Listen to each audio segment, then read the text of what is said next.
Sa DIY na to, gumamit lang ako ng yung existing na charging port, yung sinasaksak sa cigarette. Ito lang yung ginamit ko. Tapos hindi ko na napakita kung pa, tinap ko lang to, tinap ko yung dalawang wire dito sa isa, yung negative, tapos yung positive dito. Hindi ko na napakita, pero dito sa loob dinagay ko lang doon sa parang spring na to, doon ko lang siya kinonect. Tapos yun na yung pinaka magiging source niya, 12 volt doon. Tapos ito, yan, kasi yung ilaw is 12 volt. Ito, nabili ko lang to is 10 pesos isa sa yung bilihan ng ilaw.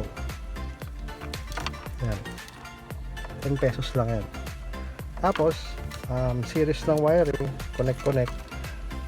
Tapos testing, kasi may positive negative yan. Yan, bali tatlong ilaw lahat yun. Isa dito, isa doon, tapos isa sa glove box. Yun yung bali purpose niyan. Tapos may dinugtong ako na isang wire. Ito. Yan, bali siniris ko rin doon. Series na dugtong. Siniris ko dyan. Para sa ano to yung wifi na globe. Yun, para dun yan. Nilagay ko para pag mahabang biyahe, naka wifi na yung wifi globe at home. Yun. So ang kailangan na lang natin is yung adhesive, double sided, and 3M para idikit to dun sa ilalim. Ayun. So series of wiring lang. Yan, medyo ball na siya, pero nakabit ko na siya actually. Yan.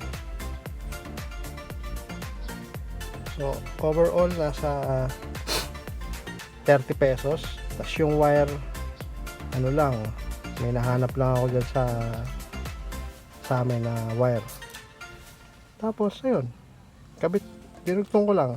Yung pagkadugtong nito, normal na dugtong lang, kamay lang. Tapos syempre dapat hindi magkadikit, magkahiwalay. I-tape muna yung kabila, tapos tinip ko yung kabila, tapos tinip ko magkasama. Yan. So yan. Tapos didikit na natin. Yan lang. So DIY siya.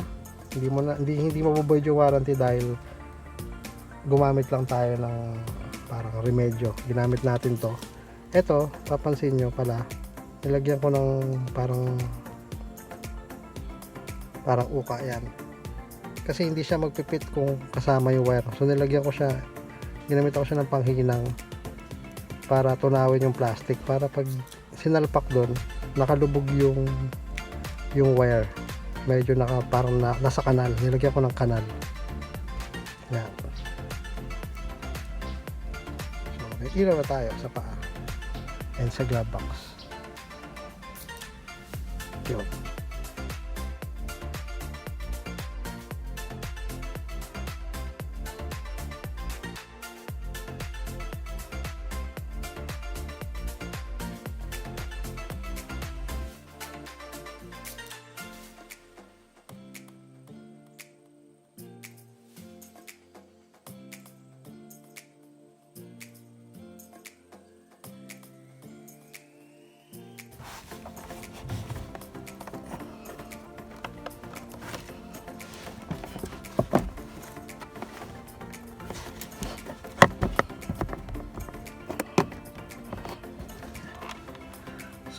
So dyan ko siya dinaan yung wire dito.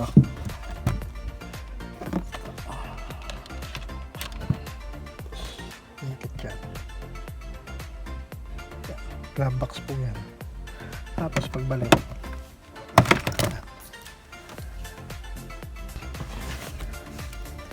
tapos itong side na to dito natin didikit. Yan, itong flat na to dito natin siya didikit. Passenger side po ito dito natin siya didikit. yung flatbed na yan. Yan. So ito dito. Kasi natin.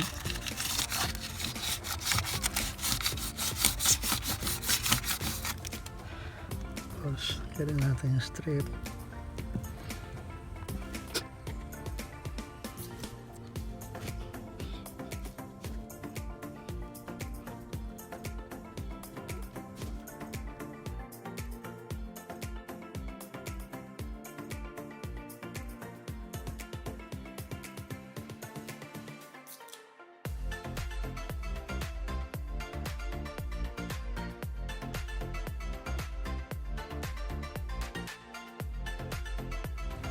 Yan, so dito, doon siya natin. Itong flat na ito. Doon siya sisilip.